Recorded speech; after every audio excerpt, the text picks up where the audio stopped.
well, cars and culture on the road, but actually in the back of a 1983 Cadillac Fleetwood, which Tommy Gauthier, the car collection manager for Steve Hamilton, I feel like I'm in an episode of Wall Street with Michael Douglas and Charlie Sheen. Yeah, absolutely.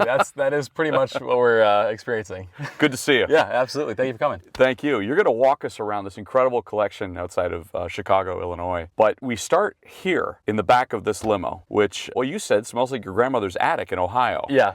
Yep, that's kind of the vibe I get from this thing. This is one of Steve's favorite cars in the collection, actually. This is top 3. We just did a video on this on our YouTube, and this car came in 3rd. Of all the cars he owns above the hypercars, this is the one that just strikes him. He loves it. I don't know why. So set the scene for us. How many cars do we have in the Hamilton collection? Yeah, today we have 26 right now. Yeah, we have 8 more on order. So, everything from a Cadillac Escalade to a Pagani C10, which hasn't even been announced yet. So, a little bit of everything. And you've been with Steve for the last couple of years. Yep. So you're searching for all of the rare finds. You're trying to add to the collection. What are you looking for when you're out there hunting for the next best? Exactly. Yeah, it's the hidden gems. So the race for hypercars, it happens before they even come out. So a lot of it is networking with people who are higher ups of these companies or friends with a higher up or whatever. It's all political when you're trying to get allocations for these things. So it's a lot easier now that we have 6 hypercars because we're on these companies' radars, where before when he had a couple of used supercars, it's not the same level. Limited production, super high performing, cars that'll appreciate in value. That's what I'm after. Looking for a lot of cars that have the silky, velvety interior. Oh, yes. Yeah. When it smells like it's rotting a little bit, that's our bread and butter. Yeah. All right. Well, it's enough for me. Yeah, in the back of the Fleetwood. Yeah. So if you're good, let's go check out the Hamilton collection.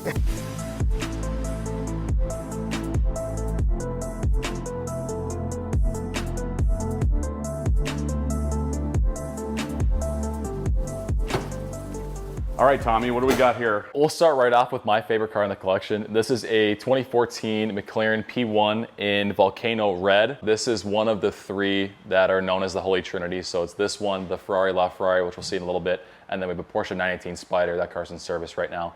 But all very special cars. They're all hybrids. And personally, this is my favorite car in the whole collection. Jay Leno, when we were in his garage last summer, praised the P1 for all of its capability and the fact that it was really unlike a lot of other vehicles. I would imagine Steve and you both concur. I love this car. Steve, actually, this is one of his least favorite hypercars in the collection. I forgot where he ranked this in his little video, but to me, I think this car does it all. You can daily drive it in eco mode, and it really calms down when you put it in normal is the mode that you drive it in if you're not trying to go crazy. And then you can throw it in race mode, which is illegal to drive on streets in the US. And it is absolutely vicious. So speaking of vicious, we have a vehicle here that's behind you that's an absolute terror on the streets. Let's talk about the Bugatti. What do you like about it? Yeah, this thing is an absolute beast. It really feels kind of like a couch with a jet engine strapped to it. This thing drives really well. It's so heavy. It's unlike anything else in the collection as far as the engineering standpoint. So it's a W16 engine, 1,500 horsepower. We dynoed this car, and it has that power. It is everything that they had advertised. One of the fastest production cars ever made, and just really a feat of engineering. Bit of an attention getter too. How long have you had it? This we have had since March 2021, so just over a year. We put a little over 6,000 miles on it, so it does get driven, it gets enjoyed. Steve will drive this in the winter, rain, snow, shine, dirt, whatever. This thing will take it. Does it handle well in the snow? Very well, yeah. Really? So the tires were kind of a crutch for us this winter. Yep. It was on summer tires. You put this thing in winter tires and you'll be totally fine. Really, really nice transmission, very smooth, all-wheel drive. We'll come back and see you in January for sure then. Yeah. All right. See you then. Moving on. So this is the 2015 Rolls-Royce Ghost extended wheelbase. This car was previously owned by Tristan Thompson. He was in the Chicago Bulls this past season. We use this as a roller car right now. So this is great for road trips if we're going downtown for dinner, different events like that. But we have a whole roller set up in back for our YouTube videos to get cool shots while driving. How does it handle? really, really well. This thing is a sleeper in the collection. It doesn't get enough attention because it's not a cool, fancy, bright supercar, but it does everything it's supposed to do and more. Super, super comfortable, very reliable for us as well. And of course, the extended wheelbase, perfect for Tristan. Yes, absolutely. Lounge out in the back. Yes, plenty of space. If you don't want the Fleetwood, you can always go with this is more my vibe. Yes, more your vibe. Yeah. How about up here? Yeah, this is a 2019 Porsche GT3 RS 991.2. This thing's a workhorse. This is my favorite car. I've had the pleasure of tracking this car, and it really takes everything you throw at it. This is probably the most reliable car in the collection of anything. I think best bang for your buck, this is the car you go to. You can go to grab milk on a Saturday morning, you can go to the track on a Sunday, and it'll do it all. I love it. I love how it sounds. This car has an aftermarket Dundon crack pipe exhaust, and it screams at 9,000 RPMs. Rob Dickinson, who we've had as a guest on the show, said that Porsche for him, of course with Singer, but Porsche for him is ideal because you can track it or you can daily drive. Yeah. You give it all and it gives it right back. Absolutely, yeah. My dream two-car garage, this one makes it. I love these. I want to talk a little bit about the license plates that you have, but let's go to the Pugani. Yes. So, quick little story on Pugani. Steve and I were lucky enough to grab dinner with the Pugani team last year when they had shown us the new C10 coming out this fall. Apparently, I didn't notice it, but I was pronouncing it Pugani the whole night, and it's Pugani. And I was with Chris Pugani, which is Horatio's son, the founder. Horatio's son, yeah. And he didn't correct me, so I think I was fine. If you watch videos, everyone says Pugani, it doesn't matter. But Steve found it really funny, so he had to get the license plate to mock me. But yeah, this is Keith Urban's old car. He spec'd this from Pagani, and there was an owner between him and Steve that had it for a little bit, and Steve picked this up about a year ago.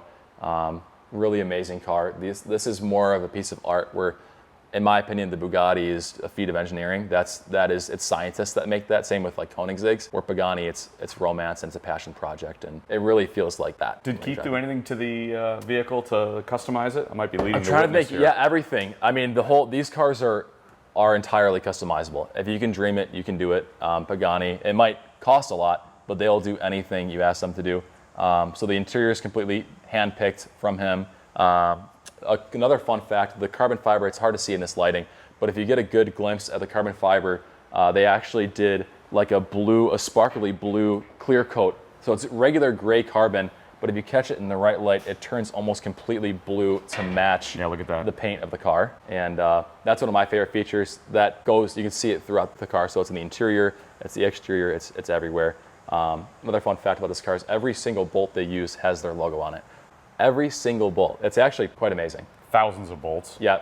So only appropriate to play Long Hot Summer while you're out cruising in this thing in the summer. Absolutely. A little bit of Keith music. Yeah. All right. Well, let's go up top with the Ford GT. Yes, another sleeper in the collection. That's the second to last production Ford GT ever made. That is a 2006, and it's one of my favorite cars to drive. If I'm going out on a Saturday or Sunday morning to grab donuts out west of Chicago, that's the one I want to drive.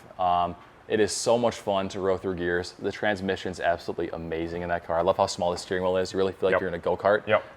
You got the supercharger right behind your head. You can see it in the rearview mirror spinning, and quite the machine. I love those. Wonderful.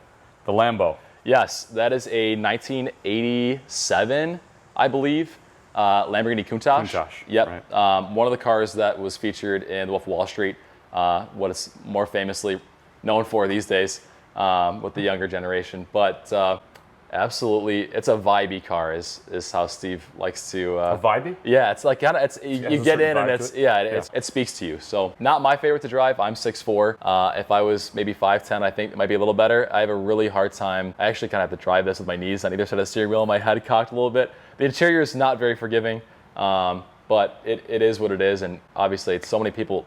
It's an icon, yeah, right? It's a poster car. Exactly. I was just going to say, it is a poster car. I had a poster growing up, justification for higher education with the garages in front of the mansion. Yeah. And that car is in the foreground. Yeah. Yeah, for a lot of people, that's their car. That is the car. Yep. All right, let's move outside here for a moment, and we'll go left to right. All right, sounds good. On the left, we have a 1967 Chevy Chevelle. This is the car that is currently in the collection that Steve has owned the longest. So he got this years ago. I actually grew up right down the street from him when I was a kid, and back when this thing was blue, I used to see it parked out on the street all the time, and always thought it was cool way before I had my job. So it's near and dear to my heart because I grew up drooling over this thing, and now I get to enjoy it and drive it. But this is another fan favorite in the collection. Absolutely so different stunning. from everything else that you guys have. Yeah. So he's been through 3 engines in this car. He's dropped well over 6 figures into it, and even the wheels are actually custom one-of-one wheels made for this car. As you know, he's a wheel and tire guy. So yes, of course. Yep, this is the 2018 Ferrari 48 GTB. Another really fun car. This one hasn't been getting quite as much love recently since the La Ferrari's been here, which we'll get to in a minute. But this thing is really fun. We did an aftermarket exhaust on this car, which totally brought it to life. It has a Vorsteiner carbon fiber aero kit. I think it's one of the best looking cars as far as road presence. Between when we got it stock and after the additions, we got it lowered and put the carbon fiber on. It really went from a 6 to a 9 in my opinion. I think this thing is just gorgeous. Any fun facts about it? It's loud, spits a lot of oil. But no, it's been a good car. I think it's one of the most comfortable supercars in the collection with the seats that he optioned. Well, one of 2 prizes here in the collection, and maybe at the end we'll have you start this up, but sure. There's not much to say about the Senna. No, this thing is a beast. I've said it before and I'll say it again. This is one of those cars that you buy that you can, drive it to and from. I don't know if you want to go to the grocery store, but you could. But this is a track machine. It's made to do just that. The aerodynamics, everything. It's not made to be pretty. It's made to put down numbers, and it really does a great job at that. Deadmau5, the DJ, owned this car previously to Steve, and Deadmau5 owned it. Okay. Yep. So he's from Canada, and this car was up there. We had it transported down to the U.S. a few years ago, and that is one of Steve's favorites as well. The road presence is unlike anything else. It has a custom unobtainium exhaust, as well as an M engineering tune. So how fitting when we had the opportunity through McLaren to drive a Senna test car, we took it through a hamburger drive-through in Canada.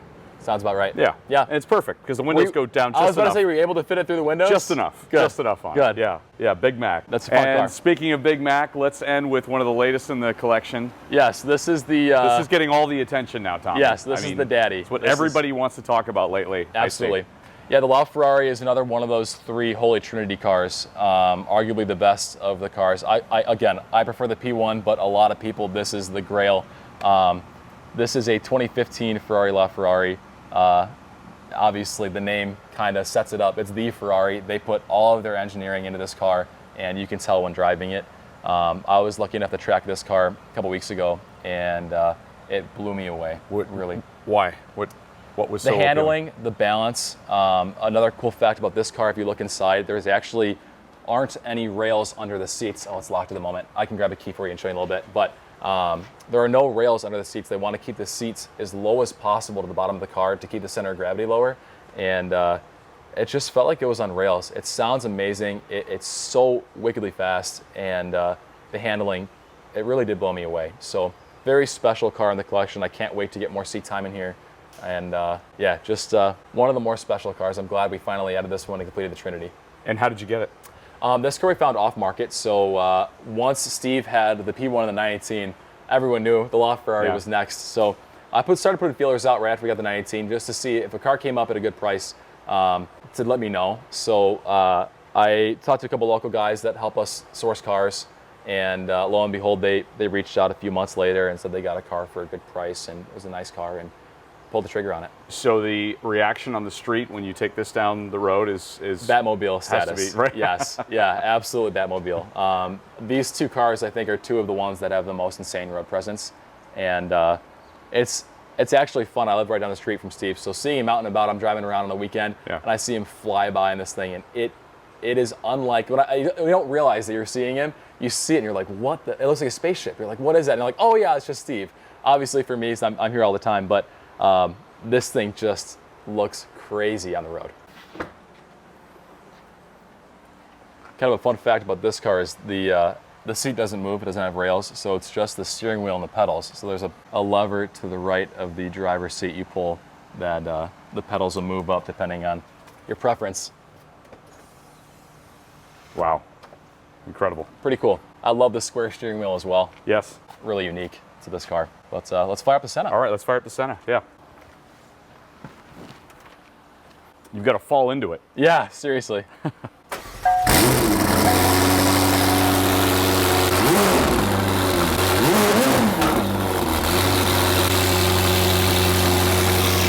Cars and culture on the road. Tommy, thank you so much. Absolutely. Thanks for having us here Bye. today. I appreciate it. All right, thank you. A lot of fun. We'll see you again next time.